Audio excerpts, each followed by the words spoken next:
ছাত্র জনতার অভ্যুত্থানে ক্ষমতাচ্যুত আওয়ামী লীগ সরকার সারা দেশে সড়ক এবং যোগাযোগ খাতে উন্নয়ন প্রকল্পের মেয়াদ এবং ব্যয় বাড়িয়ে লাখ লাখ কোটি টাকা লোপাট করেছে। তবু অনেক প্রকল্পের কাজ মেয়াদ শেষেও অসমাপ্ত রয়ে গেছে। উপরন্তু প্রকল্প বাস্তবায়নের নামে সাধারণ মানুষকে দীর্ঘ দুর্ভোগে ফেলেছে পতিত ফ্যাসিস্ট সরকার। দেশের ব্যবসায়ী সমাজ এবং সংশ্লিষ্টদের অভিযোগ, প্রতি বছর বাজেটের আকার বৃদ্ধি করে বড় অংশই লোপাট করেছে আওয়ামী লীগ সরকার। সড়কে জনভোগান্তি নিয়ে হেদায়েতুল্লাহ সীমান্তের ৩ পর্বের ধারাবাহিক প্রতিবেদনে দেখুন আজ প্রথম পর্ব। Double million offer, Walton fridge কিনে পেতে পারেন ২০ লক্ষ টাকা, রয়েছে কোটি কোটি টাকার নিশ্চিত উপহার।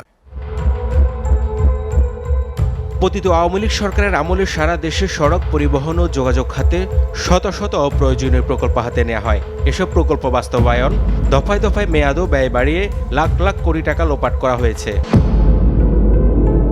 সারা দেশের মতো রাজধানীর ২ সিটি কর্পোরেশনে অপ্রয়োজনীয় প্রকল্প নিয়ে নগরবাসীকে অন্তহীন দুর্ভোগে ফেলেছে হাসিনা সরকার।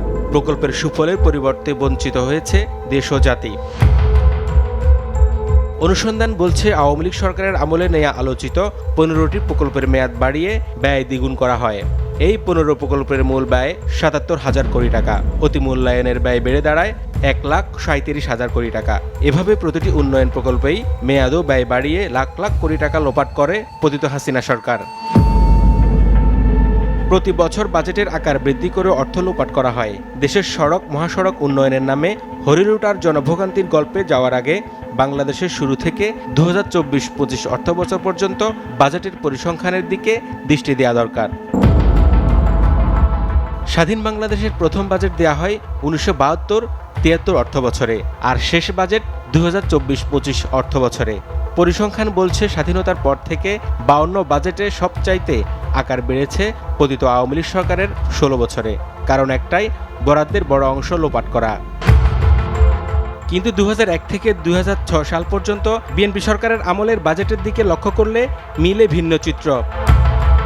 ২০০১-২ অর্থবছরের বাজেট ছিল ৪৪,৭৬৫ কোটি, ২০০২-৩ অর্থবছরে ৪৪,৮৫৪ কোটি, ২০০৩-৪ অর্থবছরে ৫১,৯৮০ কোটি, ২০০৪-৫ অর্থবছরে ৫৭,২৪৮ কোটি, ২০০৫-৬ অর্থবছরে বাজেট ছিল ৬৪,৩৮৩ কোটি।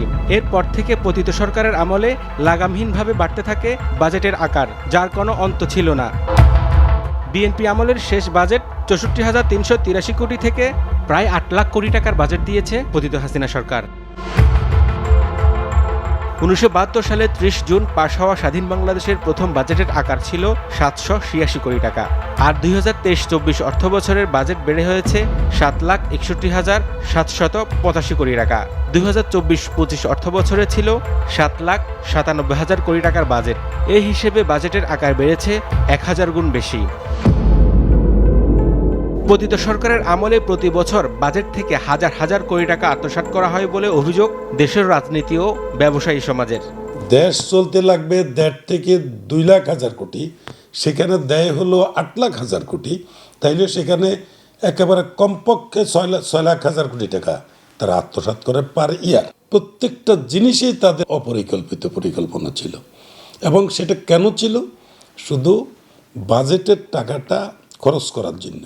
উন্নয়নমূলক বা সংস্কার কাজের নামে বিভিন্ন প্রকল্প তারা তদবির করে সেগুলোকে করিয়ে ফেলতেন, এবং কোনো কোনো ক্ষেত্রে দেখা গিয়েছে যে কাজের ২০% বা ৩০% কমপ্লিট হয়ে গিয়েছে, কিন্তু তারা 100% বিল উত্তোলন করে নিয়ে গিয়েছেন প্রভাব খাটিয়ে। এরকম ব্যাপক অভিযোগ রয়েছে। ১৬ বছরে সেটা পাচার করে দেওয়া হচ্ছে। আমাদের কয়টা বাজেট হতো সেটা দিয়ে? তো অতএব এখানে তো বোঝাই যাচ্ছে যে একদম টপ জায়গা থেকে যদি দুর্নীতি হয়, তাহলে একদম লোয়েস্ট পয়েন্টেও দুর্নীতিই হবে।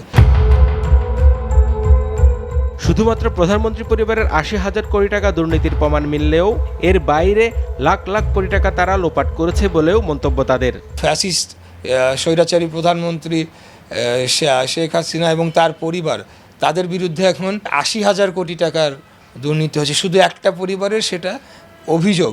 তার মানে আনঅফিসিয়ালি আরও অনেক বেশি হয়েছে, এবং কত লক্ষ হাজার কোটি টাকা পাচার হয়েছে সেটাও কিন্তু আমাদের ভুলে গেলে চলবে না। ৮০,০০০ কোটি টাকা ওইটা খুব একটা তুচ্ছ ঘটনা, এটা অনেক বেশি, অনেক বেশি।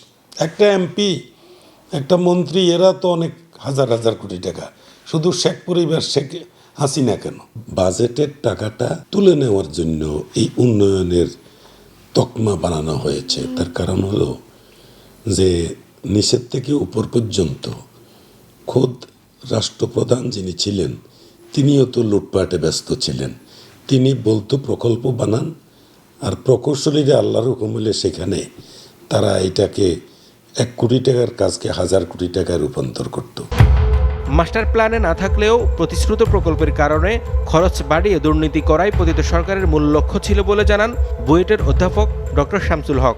বৈজ্ঞানিক কোনো কাজ হয় না, অবৈজ্ঞানিকভাবে কাজ করে আমরা উল্লাস করি, বিভিন্ন প্রজেক্ট করে গলিতে হয়তো 100 কিলোমিটার রাস্তা আমি নির্মাণ করেছি, কিন্তু এই নির্মাণের উন্নয়ন যন্ত্রণা, নির্মাণ উত্তর মানুষের কি ভোগান্তি হচ্ছে এর পুনর্মূল্যায়ন করি না আমরা। যে আমার মাস্টার প্ল্যানে তো এটা নাই, কিন্তু দুর্ভাগ্যজনক হলো সত্যি সর্বোচ্চ পর্যায় থেকে যখন কমিটমেন্টটা করো, এটাকে বলে প্রতিশ্রুত প্রজেক্ট। প্রতিশ্রুত প্রজেক্ট যখন ল্যান্ড করে কোনো ডিপার্টমেন্টে, সবাই জানে এটাকে প্রশ্ন করা যাবে না।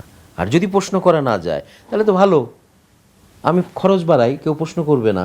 এই আরম্ভটা হয় দুর্নীতি। তা আরম্ভটা করলো কে? সর্বোচ্চ পর্যায় থেকে।